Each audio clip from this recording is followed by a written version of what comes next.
Okay, Shalawam, Shalawam, Israel, Shalawam.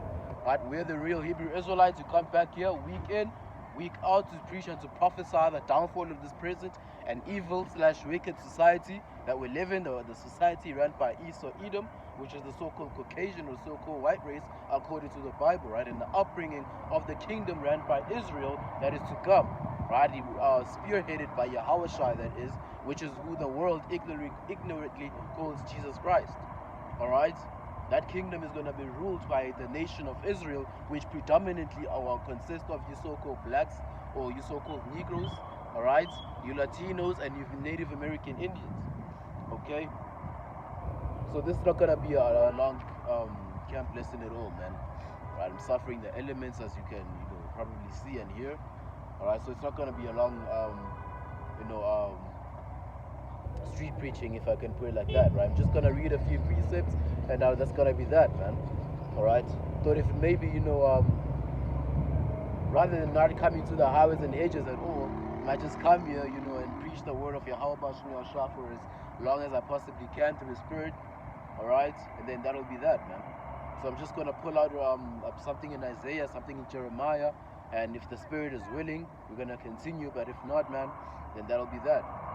Alright, so yeah, without further ado, man, I want to give all praises, all honor and glory unto our Heavenly Father, Yahawashi, bahasham, Yahawashi, bahasham, as we always say, Yahawah is the true name of our Father in heaven, who people out there ignorantly call God, who people out there ignorantly call Jehovah, right, who people out there ignorantly call Yahuwah, and all these other names, right. His name in the Hebrew tongue is Yahawah, right. Remember that there is no I, there is no E, right? There's no A in the Hebrew tongue. Okay, the only what are these things are called again? The only vowels, right? The only vowels in the Hebrew tongue is A and I. Okay, hence we get the name Yahawah. It's not Jehovah, it's not Yahweh, it's not Yahuwah. Okay, it's Yahweh, it's Yahawah, Salakia. Nothing else but Yahawah. That's the name of the God of the Bible. Okay, let's go to the book of Exodus chapter 3, all right, and verse 13, just to prove that real quick before we get started, because we always have new listeners in this thing. For you new listeners out there, Exodus chapter 3 and verse 13.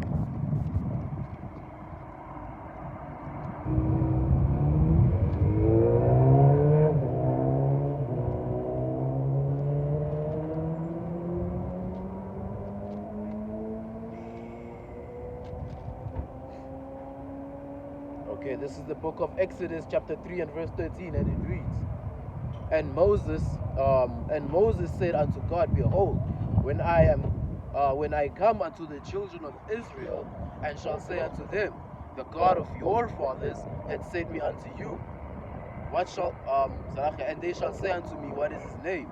What shall I say unto them? So now this is Moses asking on behalf of the house of Israel, okay, what the name of the Most High is. What is the Most High's response, my man? It says, And God said unto Moses, I am that I am. Right? And he said, Thus shalt thou say unto the children of Israel, I am, and send me unto you. Right? Now when you translate that word, I am. Now when you translate that word, I am, into the Hebrew, you get what? You get ahaya.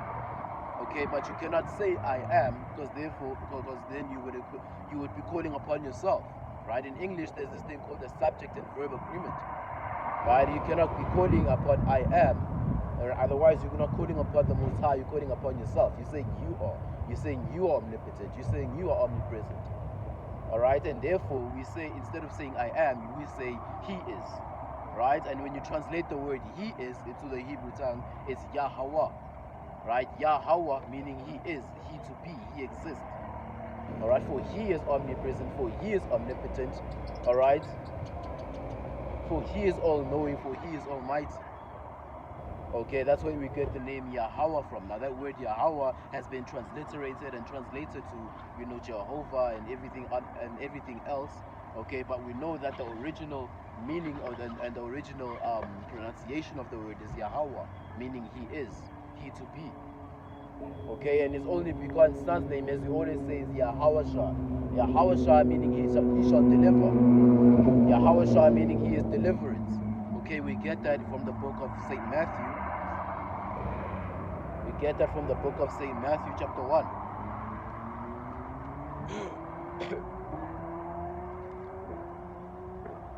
Salahi about that.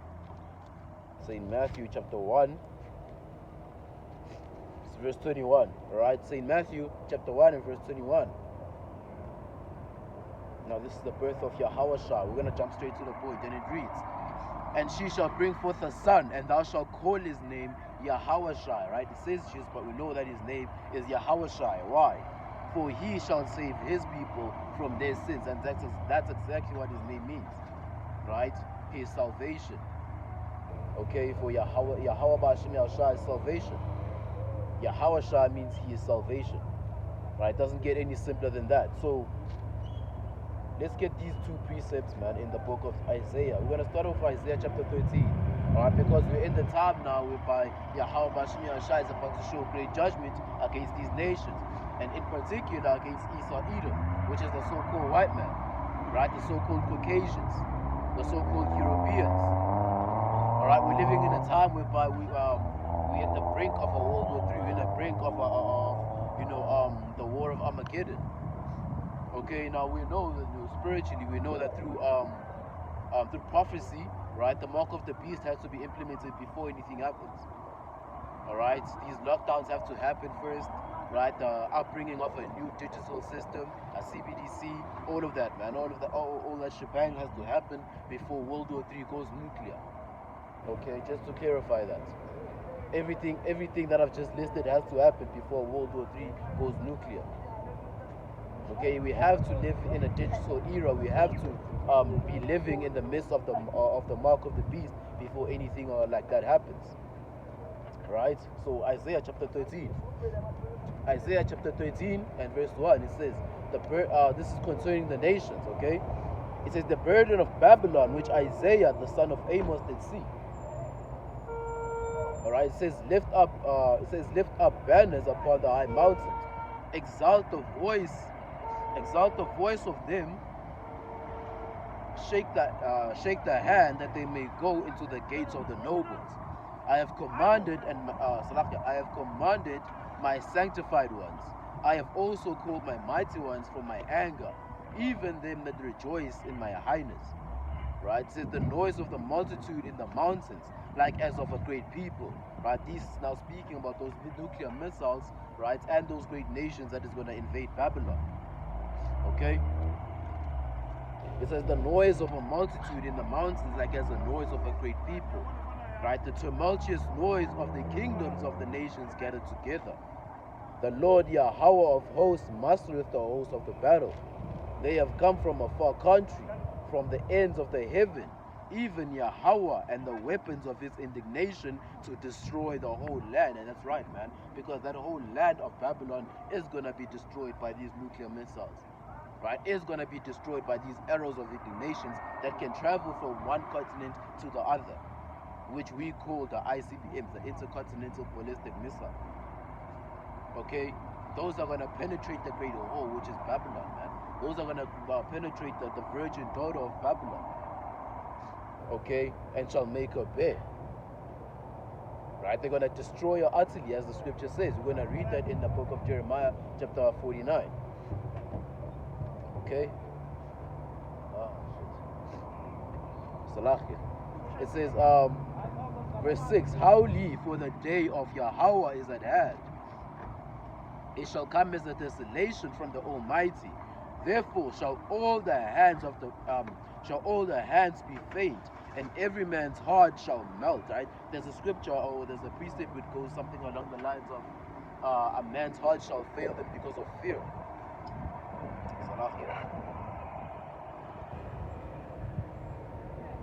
Let me see if I can find it.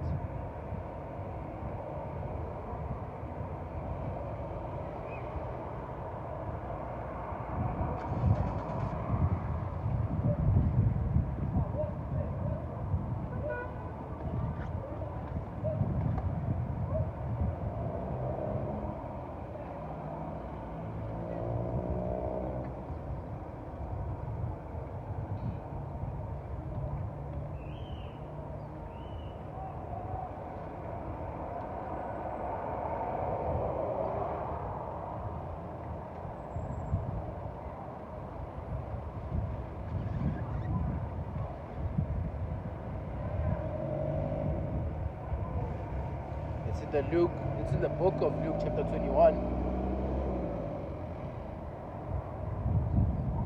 Right, this is the book of Luke chapter 21 and we're going to start at verse 25. And it reads, and there shall be signs in the sun and in the moon and in the stars. Right, we're going to read a little bit about that in the book of in the book of Jeremiah chapter 51. Okay, it says in the it's in the book of Isaiah 13, the same chapter that we're reading. It says, and there shall be signs in the sun and the moon and the stars. Right, it says, upon the earth, and distress upon the nations with perplexity, the sea and the waves roaring. What is going to be causing all of this, man? It's going to be those ICBMs, those intercontinental ballistic missiles. Okay? Something we have to understand, man, is that all the prophets saw the same thing happening. Alright? And that same thing, that very same thing, right, is, you know, what they were referring to when they say a time like none other. Even Yahawashi himself, as we're reading now, spoke of those things which are to happen. Okay?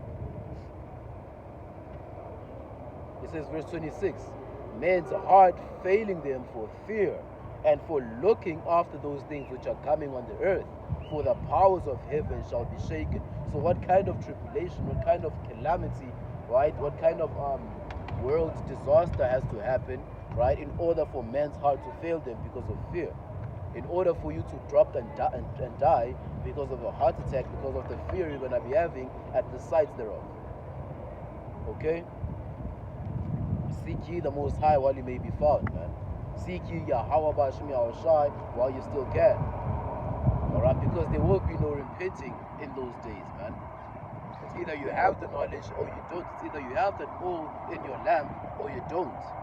Right? That's a parable found in the book of Matthew chapter 25. Right? Either you have that oil within you or you don't. Okay? Is it 25 or 21? I think it's 25. Right, carrying on now in the book of Isaiah chapter 13 and verse 6 once again. It says, howl ye, for the day of Yahawah is at hand. It shall come as a desolation from the Almighty. Therefore shall all their hands be faint, and every man's heart shall melt, and they shall be afraid. Pangs and sorrows shall take hold of them, and they shall be in pain as a woman that travaileth. Okay? It says, they shall be amazed one at another, and their faces shall be as flames.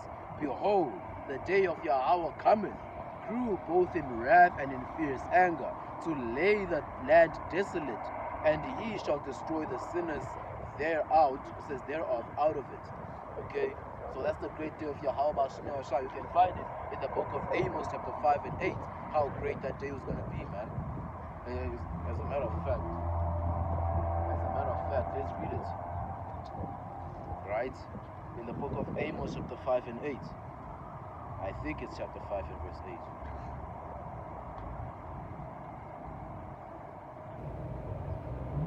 Salahka, it's not.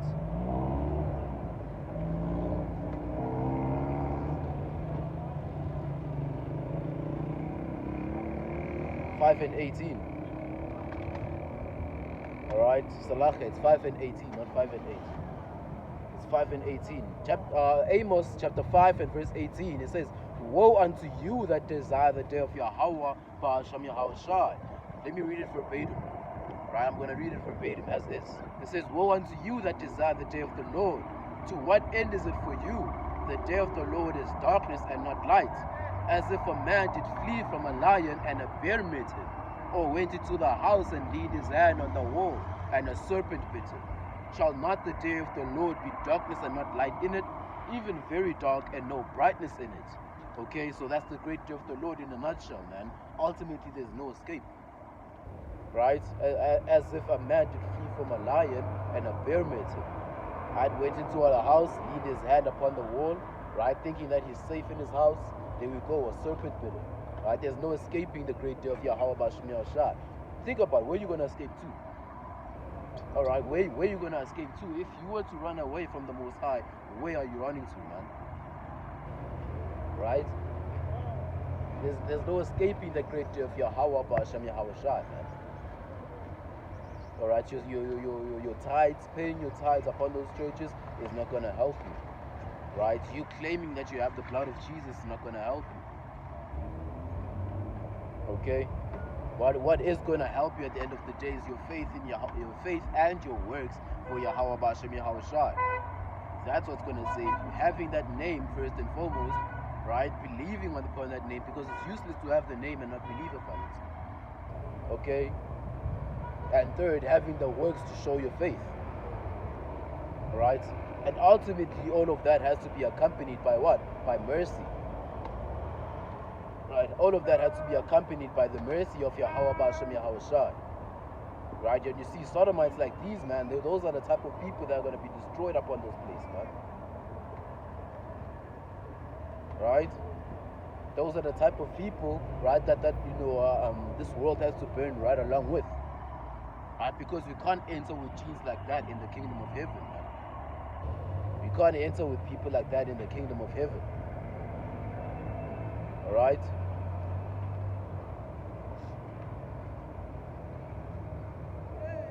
I digress. Verse 10, right? The book of Isaiah chapter 13 and verse 10. It says, "For the stars of heaven and the constellation thereof, right, shall not give her light." That's exactly what Yahawashi spoke of when he said what? When he said there's going to be signs in the stars, signs in the sun, signs in the moon, right? Speaking about the blood moon, the solar eclipse, and the stars, the constellation shall not give her light, as we read in the book of Jeremiah. Okay, of Isaiah, Salakia. It says, "For the stars of heaven and the constellations thereof shall not give her light. The sun shall be darkened in his going forth, and the moon shall not cause her light to shine. And I will punish the world for their evil, and the wicked for their iniquity. And I will cause the arrogancy of the proud to cease, and I will lay low the haughtiness of the terrible. And I will make a man more precious than fine gold." That's an elect man, because those are the men that are going to be fed in those days. Those are the men that are going to have shelter in those days. Those are the men that are going to have drink in those days, man. Those are the men that's going to know what is going to happen next. Those are the men that have certainty.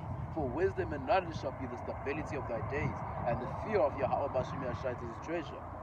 Those are the men of the Yahweh bahasham Yahawashi which are sighing and crying now. Okay? Those are the men which are sighing and crying now at the abominations that are done in this place, man. And those are the men that are going to laugh later. He who laughs last, laughs best. Right? Another saying goes, "Cry now, laugh later." Alright? These are the men of which Yahweh bahasham Yahawashi is going to make more precious than fine gold. Okay? Reading on. Verse 12, "And I will make a man more precious than fine gold, even a man more precious than a golden wedge of Ophir. Therefore, I will shake the heavens, and the earth shall remove out of her place." What is going to be causing all of that, man? Right? What kind of destruction is going to be causing the earth to move out of her place? Right? Let me see if I can get a precept.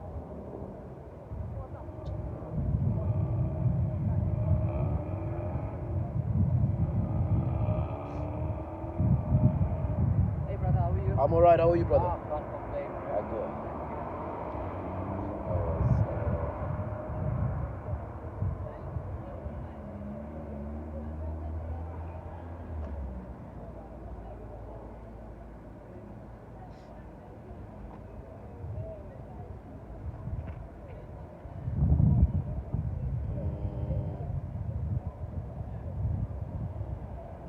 Right, Habakkuk chapter 3. Habakkuk chapter 3 and verse 8.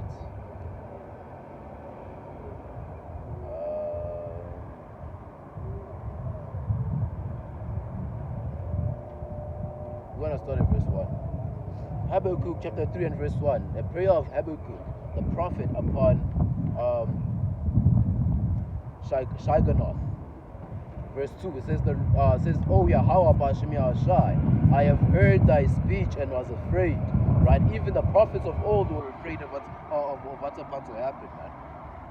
Right? Didn't Ezra say, woe is me, for who shall deliver me upon those days? That's a man of the Most High speaking, man. When he saw, or when he was given the vision of what's about to happen, when he was given a glimpse of what's about to happen. They say, woe is me, who shall deliver me upon those days, man?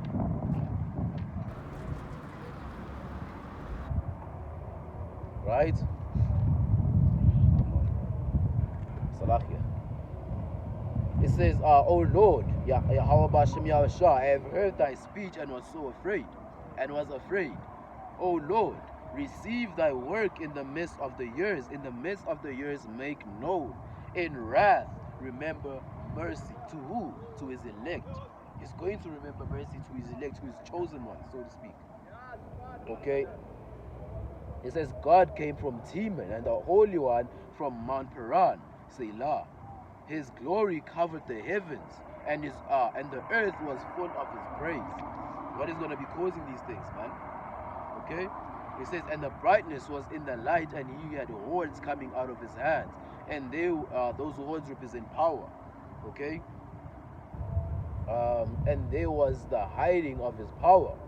It says, before him with the pestilence, and the burning coals went forth at his feet.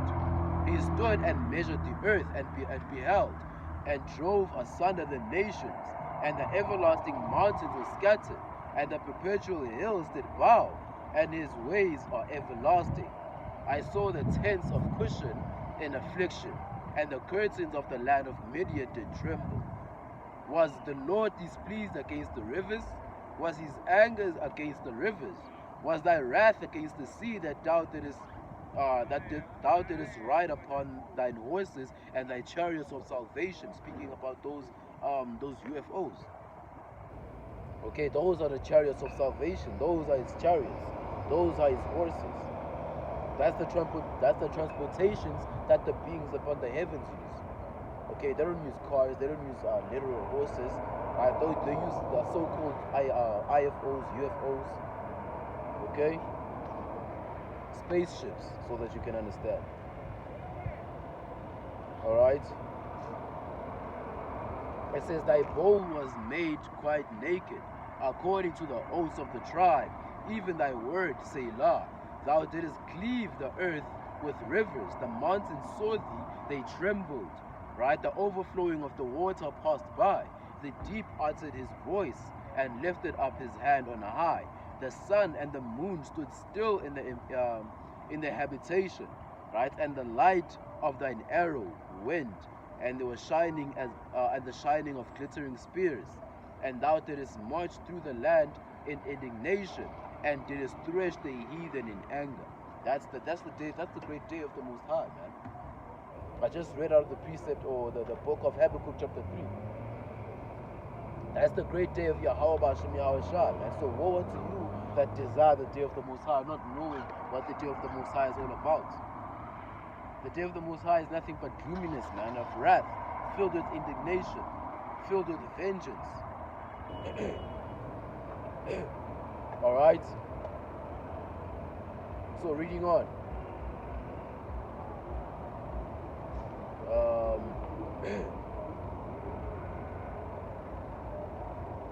I'm going to read verse 13 again. Isaiah chapter 13, verse 13. It says, therefore will I shake the heavens, and the earth shall remove out of her place, and the wrath of the Most High, Yahawashi bahasham Yahawashi, in the day of his fierce anger. And it shall be as a chased road, as a sheep that no man taketh up, and they shall every man turn to his own people, and flee to his own land. Everyone that is found shall be thrust through. Everyone that is joined unto them shall fall by the sword. And their children also shall be dashed into pieces before their eyes, and their houses shall be spoiled, and their wives ravished. I think you all know what that means. It says, behold, I will stir up the Medes against them, right? Which shall not regard silver, and as for gold, they shall not delight in it. Their bows also shall dash their young men into pieces, and they shall have no pity upon the fruit of the womb. Their eyes shall not spare children. And Babylon, right, the glory of the kingdoms, The beauty of the Chaldeans' excellency shall be as when God overthrew Sodom and Gomorrah, and it shall never be inhabited, neither shall it be dwelt from generation to generation. Neither shall the Arabian pitch his tent there, neither shall the shepherds make their fold there. But the wild beasts of the desert shall lie there, and the houses, and their houses shall be full of doleful creatures, and owls shall dwell there, and strays shall dance there, and the wild beasts of the islands shall cry in the desolate houses, and the dragons their pleasant places. And her time is nigh to come; her days shall not be prolonged. Speaking about Babylon, man. Right? That's why we wish destruction upon Babylon. That's why we say things such as DTA about Babel, destruction to Babylon. For those of you that don't know who or what Babylon is, it is the United States of America. Right? It is none other than the United States of America. And we believe that cruel law that is going to be ruling in those last days is DJ Trump. That's what we believe. Or aka Nero. Okay, aka Emperor Nero. Okay? Salakia, real quick, Salakia.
Right, that's the end of it, man. That's the end of Isaiah chapter 13. Alright, so from that we're gonna jump straight to Isaiah chapter 60. Alright, Isaiah chapter 60. As a matter of fact, should we get 64? Isaiah 64. Salahia. Isaiah 64. Okay. So now this is the book of Isaiah chapter 64, and it reads, "Oh, that thou wouldest rend the heavens, that thou wouldest come down, that the mountains might flow at thy presence, as when the melting fire burneth, when the fire causeth the waters to boil, to make thy name known to the adversaries, that the nations may tremble at thy presence." Okay, and this is going to come by way of the World War III. This is going to come by way of those ICBMs flowing. It's going to come by way of those chariots, and ultimately by way of the 144.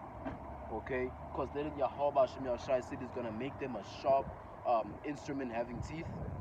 Okay, he's going to make them a weapon, those 144. Alright, he's going to give them spiritual power, man, supernatural power, so to speak. Okay, they're going to have power to manipulate elements. They're going to have power beyond our imagination. I say they, right, but Lord willing, I'm a part of that number. Okay. Isaiah chapter 64 and verse 3. It says, when thou didst trouble the things which we looked not for, when Salaki, let me read that one more time. When thou didst terrible things which we looked not for, thou comest down, the mountains flowed again at thy presence. For since the beginning of the world men have not heard, nor perceived by the ear, neither have I seen, O God, besides thee, what thou hast prepared for him that wait for thee. It says, thou meetest him at that rejoice that rejoiceth and worketh righteousness, those that remember thee in thy ways. Behold, thou art wroth, for we have sinned. Right? It says, in those continuance we shall be saved, right? But we are, it says, but we are all as unclean things, and our righteousness, right, is as filthy rags, and all do fade as a leaf, and our iniquity, like as the wind, have taken us away. And our iniquity, like the wind, have taken us away. And there is none that calleth upon thy name, that stirreth up himself to take hold of thee. For thou hidest thy face away from us, right, and has consumed us because of our iniquity. But now, O Yahawashi, thou art our Father, right? This is speaking about the salvation of Israel, if you haven't caught on, all right? It says, but now, O Lord, Yahawashi, thou art our Father, right? And we are the clay, and thou art our potter. It says, and we are the work of thy hand, right? Be not wroth very so, O Yahweh, neither remember the iniquity ever, right? It says, behold, see, we beseech thee, we are a wilderness. Zion is as a wilderness, Jerusalem as a desolation. Our holy and beautiful houses, where our fathers praised thee, is burnt up with fire, and our pleasant things are laid waste. Wilt thou refrain thyself from these things, O Yahweh Ba'Shem Yahushai? Wilt thou hold thy peace and afflict us very sore? And the Most High is about to deliver us, man. Because all of that World War III is about to happen for the sake of the elect, believe it or not. Alright? Everything that is about to happen, that World War III, the War of Armageddon, alright? Even the destruction at the end, where you know, those UFOs and the so-called UFOs, right? When the angels, when Yahawashi returns, right? All of that is for the sake of the elect, and for the sake of the vengeance of Yahweh Ba'Shem Yahushua that he has upon this place, the nation that he has upon this place. Okay? So that's the book of Isaiah 60 done right there.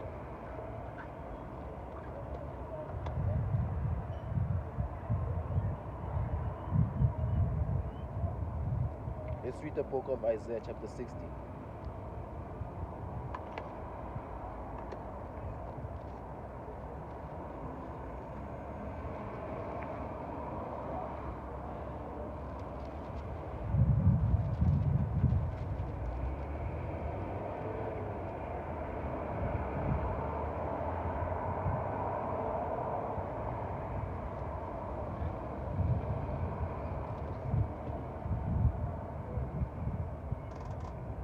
As a matter of fact, let's jump to Jeremiah chapter 49. Let's jump to Jeremiah 49.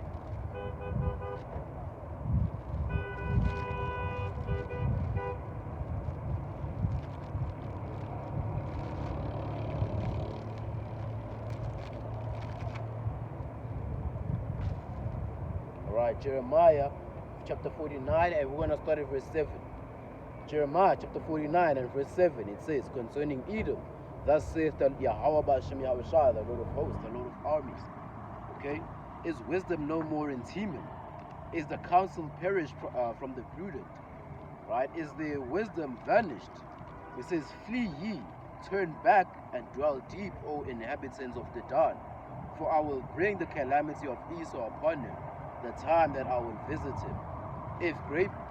If grape gatherers come unto thee, will they not leave some gleaning grapes? If thieves come by at night, they will destroy till they have enough.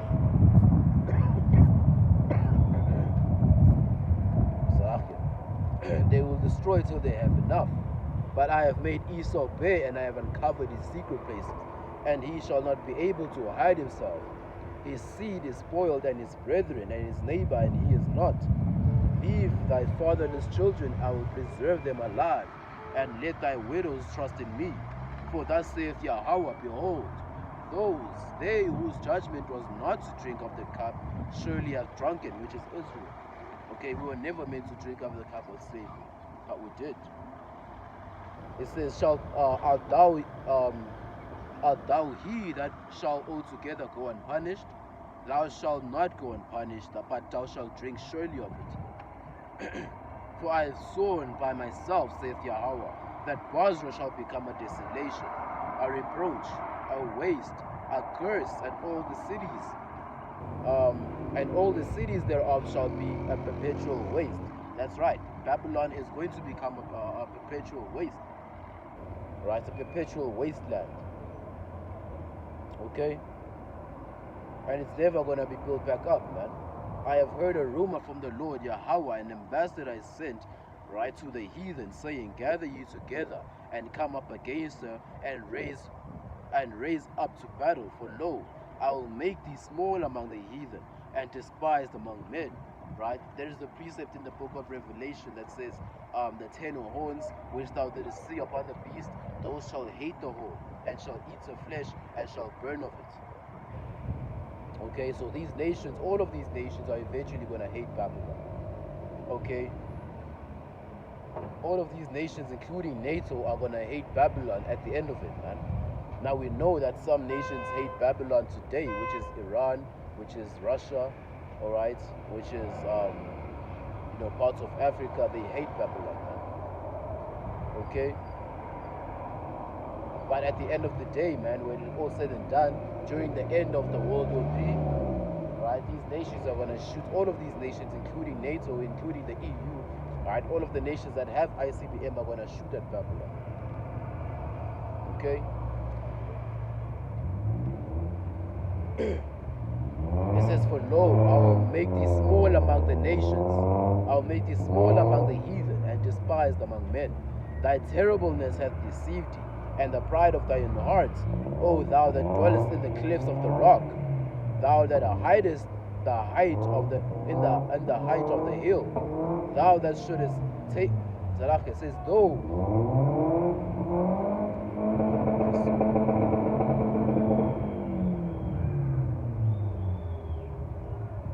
Where was I?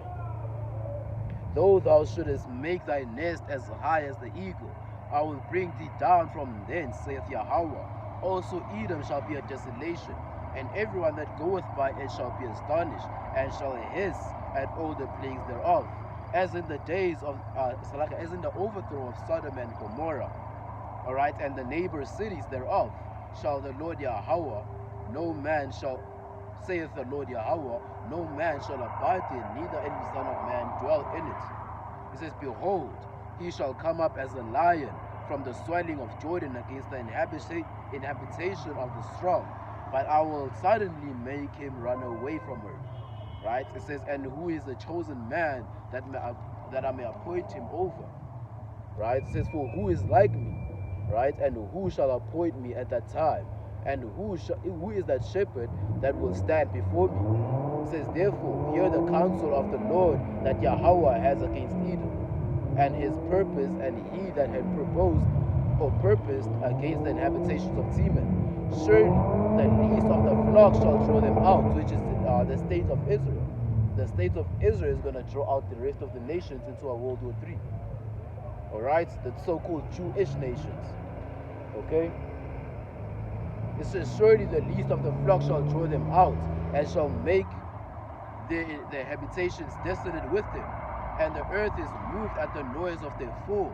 And it says, and the cry of the noise thereof was heard upon the Red Sea. Behold, he shall come up and fly as the eagle, and spread his wings over Basra. And it says, and at that day shall the hearts of the mighty of the men of Esau, be as the hearts of women in pangs. Okay, so that's the destruction that is laid. That's the destruction that is laid for Esau, Edom.